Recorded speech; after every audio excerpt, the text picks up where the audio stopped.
श्रोताओं, अब जबकि टोक्यो ओलंपिक में कुछ ही दिन बाकी हैं, हमारे खिलाड़ी अपनी तैयारी के अंतिम चरणों में पूरे जी जान से जुटे हैं। मन की बात कार्यक्रम की पिछली कड़ी में प्रधानमंत्री जी ने देश के नाम अपने संबोधन की शुरुआत टोक्यो ओलंपिक में देश का प्रतिनिधित्व कर रहे खिलाड़ियों का जिक्र करके किया था और कहा था कि जब टैलेंट, डेडिकेशन, डिटर्मिनेशन और स्पोर्ट्समैन स्पिरिट एक साथ मिलते हैं, तब जाकर कोई चैंपियन बनता है। उन्होंने कहा था, हमारे ओलंपिक दल में कई ऐसे खिलाड़ी शामिल हैं जिनका जीवन बहुत प्रेरित करता है। उन्होंने कई खिलाड़ियों का जिक्र किया कि उन्होंने किस तरह से बचपन में साधनों संसाधनों की हर कमी का सामना किया, लेकिन वो डटे रहे, जुटे रहे और आज वो पूरे देश का गौरव हैं। प्रधानमंत्री जी ने विशेष तौर पर जिक्र किया नेहा गोयल का, जो टोक्यो जा रही महिला हॉकी टीम की सदस्य हैं।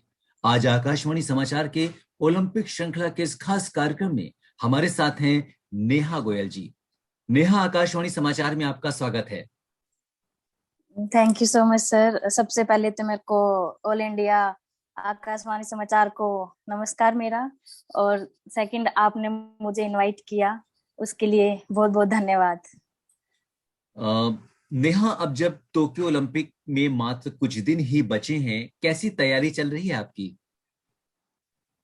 सर तैयारी तो काफी अच्छी चल रही है, हम डेली कंटिन्यू प्रैक्टिस कर रहे हैं। और इस समय जोरों कहाँ पर शोरों से आपकी प्रैक्टिस प्रैक्टिस चल चल रही रही है। है? जी, कहाँ पे अभी सर प्रैक्टिस हम चल रही है? बैंगलोर बैंगलोर में प्रैक्टिस है सर, साई में। 3 महीने से हम यहीं पे ही है, तो कंटिन्यू हमारी यहीं पे प्रैक्टिस चल रही है। हम्म। नेहा, आपके संघर्षों और सफलताओं का जिक्र प्रधानमंत्री जी ने आकाशवाणी से प्रसारित होने वाले मन की बात कार्यक्रम में किया था। कैसा महसूस हुआ आपको कि जब प्रधानमंत्री जी ने आपकी बात की, आपका पहला रिएक्शन क्या था? सर सबसे पहले तो मुझे पता नहीं था कि मन की बात में सर मेरा नाम लेंगे। उसके बाद जी। जब मुझे पता चला तो मैं बहुत शॉक थी और बहुत हैप्पी भी थी, खुश भी थी। मैंने अपनी वीडियो सबको भेजा, अपनी मदर को भेजा, मेरी मम्मा भी बहुत हम्म। खुश थी, उन्होंने सबको लड्डू भी बांटे पड़ोस में सबको। हम्म। बहुत हैप्पी थी कि सर ने मेरा नाम लिया। और सर मुझे ऐसा लगा कि अगर हम मेहनत करते हैं तो एक दिन सफल होता ही है। नेहा, तो आपने काफी बोला खुशी जी, हुई। जी आपने बोला कि आपको बहुत खुशी हुई जब प्रधानमंत्री जी ने आपका नाम लिया। कितनी बड़ी बात हाँ जी। मानते हैं जब देश का शीर्ष नेतृत्व अपने कार्यक्रम में किसी खिलाड़ी का जिक्र करता है। आपकी जो व्यक्तिगत आपका जीवन है, आपका जो संघर्ष रहा है इस मुकाम तक पहुंचने में, उसके बारे में उन्होंने बात की। और क्या कहेंगी, कैसा महसूस हुआ उस वक्त? सर देखो, माननीय प्रधानमंत्री सर ने मेरा नाम लिया और उसके बाद तो मेरे को ऐसा लगा मेरी लाइफ सफल हो गया। जितना मैंने हार्ड वर्क किया है, जी। मतलब करोड़ों लोगों में से मेरा नाम लिया है, तो मैं अपने बयान नहीं कर सकती कि मैं बहुत ज्यादा हैप्पी थी। ऐसा लग रहा था कि मैंने मेरी पूरी लाइफ जी लिया है। बिल्कुल, एकदम सही बात है। और नेहा, अगर हम आपके सफर पर एक नजर डालें, और चूंकि आप एक देश में यूथ आइकन हैं, लोग आपको अपना रोल मॉडल मानते हैं, और जैसा कि प्रधानमंत्री जी ने भी कहा कि आपने बहुत संसाधनों की कमी के साथ आपने एक संघर्ष करके आज आप इस मुकाम पर पहुंची हैं, तो आप अपनी थोड़ी लाइफ के बारे में हमें बताइए कि किस तरह से आपने शुरुआत की, हॉकी में आप कैसे आई, क्या कुछ रहा आपके जीवन? सर मैं काफी पुअर फैमिली से थी, और हम 3 सिस्टर हैं, ब्रदर जी। नहीं है, फादर की डेथ हो चुकी है, मदर है। मैं 5th क्लास में थी सर, गवर्नमेंट स्कूल में। मेरी एक फ्रेंड वहाँ पे हॉकी खेलती थी, जी। तो मैंने उससे पूछा तो उसने मेरे को बताया कि मैं ग्राउंड में जाती तो शूज मिलते हैं, कपड़े मिलते हैं। उस टाइम मतलब सर काफी प्रॉब्लम होती थी, जी। शूज भी नहीं होते थे, कपड़े भी नहीं होते। तो मैंने अपने मम्मा को बोला कि मम्मा वहाँ पे शूज कपड़े मिलेंगे तो मैं जाऊं। तो मम्मा ने मेरे को भेज दिया कि ठीक है चली जा। तो मैं एक दिन ग्राउंड में जाके मैंने देखा लड़कियों को, काफी छोटे छोटे मेरे साथ वाले बच्चे खेल रहे थे। तो मैं, मेरी प्रीतम सिवाच मैम है, उन्होंने मेरे से पूछा कि आप किस लिए आए, तो मैंने बोला कि मैं, मुझे भी खेलना है। तो उन्होंने उस दिन के बाद मेरे को स्टिक दी, शूज दिए, काफी हेल्प भी की उन्होंने। और सर मेरी मदर ने भी काफी स्ट्रगल किया है, मतलब लोगों के घरों में जाके काम किया, फोम फैक्ट्री में काम किया, साइकिल के तार होते हैं सर, वो हम साइकिल फैक्ट्री जी। में जाके खुद लेके आते थे। और सर एक दिन में हम 800 तार बांधते थे, पूरा दिन लग के, चार तीनों बहन मम्मा मिलके। हमें हम्म। पूरा दिन में 35 to 40 रुपीज मिलते थे। और पूरे महीने में हमें 2,000 रुपये मिलते थे, जिससे हमारा घर का खर्चा भी चलता था, स्कूल का भी चलता था। और सर मुझे ग्राउंड से, हमारे जो ग्रास ग्राउंड है वहां से टर्फ की जी। हॉकी पे जाने के लिए 20 रुपए लगते थे, डेली ऑटो में जाने के लिए। तो मेरे को उसके लिए भी बहुत प्रॉब्लम होती थी कि मैं मदर से कैसे मांगू डेली के 20 रुपए, क्योंकि 20 रुपए तो हमारे डेली पूरा दिन काम करने में मिलते थे। उसमें जी। भी मेरे को भी काफी परेशानी होती थी। नेहा। बट उसके बाद जी। मेरे 2015 में मेरी रेलवे में जॉब लगी। अभी उसी से मेरे घर का खर्चा चलता है। अभी मैं हैप्पी हूँ सर, मेरी मदर भी हैप्पी है। बिल्कुल, आपने जो सफलता हासिल की है, और अब मैं यही प्रार्थना करूंगा कि अब कभी भी आपको इस तरह से संघर्ष ना करना पड़े। पूरे देश की शुभकामनाएं नेहा आपके साथ हैं। नेहा, अगर हम हॉकी में आपका रुझान कैसे हुआ, और हॉकी में आपके क्या अचीवमेंट्स हैं, आपने क्या क्या मुकाम हासिल किए हैं? सर मैं 2018 में एशियन गेम खेली हूँ, उसमें मेरा सिल्वर मेडल है। और मैं वर्ल्ड कप भी खेली हूँ, कॉमनवेल्थ भी खेली हूँ। अभी लास्ट 2019 में ओलंपिक क्वालिफाई राउंड था, वो भी सर हम खेले थे। और सबसे बड़ा टूर्नामेंट, मेरा एम यही था कि मुझे ओलंपिक खेलना है एशियन गेम के बाद। तो अभी सर वो पूरा होने जा रहा है मेरा एम। और मैं काफी एक्साइटेड हूँ उसके लिए, क्योंकि मेरा फर्स्ट ओलंपिक है। आफ्टर 18 to 19 ईयर्स के बाद मैंने कंटिन्यू, मतलब 18 ईयर्स हो चुके हैं खेलते हुए। उसके बाद आज मेरे को ओलंपिक में जाने का मौका मिल रहा है, तो मैं बहुत खुश हूँ। जी नेहा, किसी भी खिलाड़ी के लिए ओलंपिक में खेलना, देश का प्रतिनिधित्व करना, क्योंकि वहां पे जब आप जाते हैं या किसी भी इंटरनेशनल टूर्नामेंट में जब आप जाते हैं, तो आप खुद नहीं रहते, एज एन इंडिविजुअल आप उसमें पार्टिसिपेट नहीं करते हैं, बल्कि आप देश की तरफ से खेलते हैं। तो जब आप देश जी की सर। तरफ से खेल रहे होते हैं, उस समय एक खिलाड़ी के मन में किस तरह की फीलिंग्स आती हैं? सर मेरे मन में तो यही होता कि हमें अपने देश के लिए खेलना है, क्योंकि हम 135 करोड़ लोगों में से हम 18 लड़कियां चुनी गई है, तो हमारे देश का सारा हमारे ऊपर है कि हमें अपने देश को प्राउड फील करवाना है। तो मैं बस यही सोच के खेलती हूँ कि हमें मेडल लेके आना है और अपने देश को प्राउड फील करवाना है कि उस इंडिया की लड़कियां भी कुछ कर सकती है। जी बिल्कुल, ये बहुत अच्छी आपने बात कही। और नेहा, यहाँ पे ये भी बात आपसे पूछना चाहेंगे कि किसी भी खिलाड़ी के लिए सबसे बड़ा मौका तब होता है जब आप किसी टूर्नामेंट में गोल्ड जीतते हैं, इंटरनेशनल टूर्नामेंट में, और आपके देश का नेशनल एंथम वहां पे बजाया जाता है।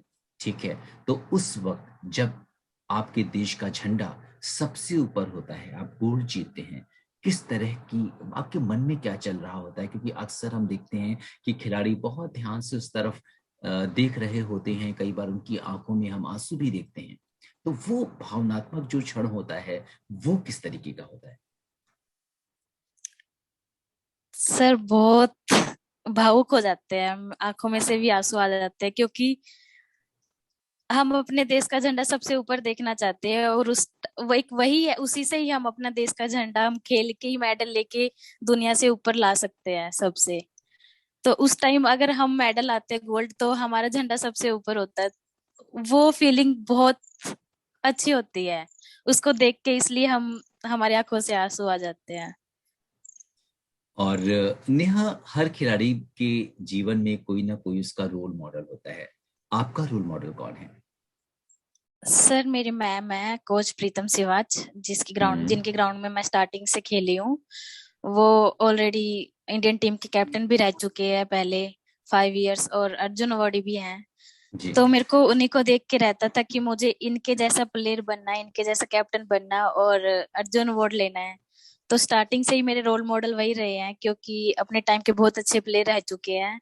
और सेकंड, अभी हमारी जो टीम की कैप्टन है रानी रामपाल, उनको जी। देख के भी मैं काफी इंस्पायर होती हूँ कि वो इतनी मेहनत करके अब इतने ज्यादा मतलब अच्छे बैकग्राउंड से नहीं थे वो भी, उन्होंने जी इतनी मेहनत की है, तो मैं उनको देख के ही अभी मेरे को ऐसा लगता है होता है कि मैं उनको देख के ही ज्यादा मेहनत करूं।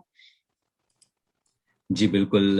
कहीं ना कहीं जो टीम की कैप्टन है या जो टीम का कोच होता है वो खिलाड़ियों हाँ के जी। लिए बड़ा महत्वपूर्ण होता है और उसकी जीत में उसकी बड़ी अहम भूमिका होती है। और नेहा, बीच में कोविड की वजह से बहुत सारे चैलेंजेस आ गए थे और आप लोगों को प्रैक्टिस के लिए या मैचेस के लिए उतना ज्यादा मौका नहीं मिला ओलंपिक से पहले। तो किस तरह से आपने उन चुनौतियों का सामना किया और क्या कुछ किया अपनी प्रैक्टिस को बनाए रखने के लिए? सर कोविड के कारण हमें ग्राउंड नहीं मिलता था, क्योंकि अलाउड नहीं होता था उस टाइम पे ग्राउंड में जाना, हॉकी खेलना। क्योंकि टीम गेम है तो टीम गेम में इकट्ठा होके खेलना पड़ता है। इसलिए तो हमें हमने मतलब अपनी फिटनेस को मेंटेन रखने के लिए हमें, जैसे सड़क है साई के अंदर, हम उसी जी में दो दो लड़कियां तीन तीन लड़कियां जाके अपनी रनिंग करते थे, ट्रैक पे जाके करते थे, रूम में अपनी जिम करते थे। तो हमने अपनी फिटनेस मेंटेन रखने के लिए हमने ये सब किया। क्योंकि स्टिक से तो हॉकी तो हमारे हाथ में स्किल तो हमारी कहीं नहीं जाती, बट फिटनेस ही थोड़ा चेंज होता है ऊपर नीचे। हमने अपनी फिटनेस को मेंटेन रखने के लिए सब कुछ, बाहर रनिंग की, रूम में जिम किया, एक्सरसाइज वगैरह सब अपने रूम में वगैरह करते थे। जी।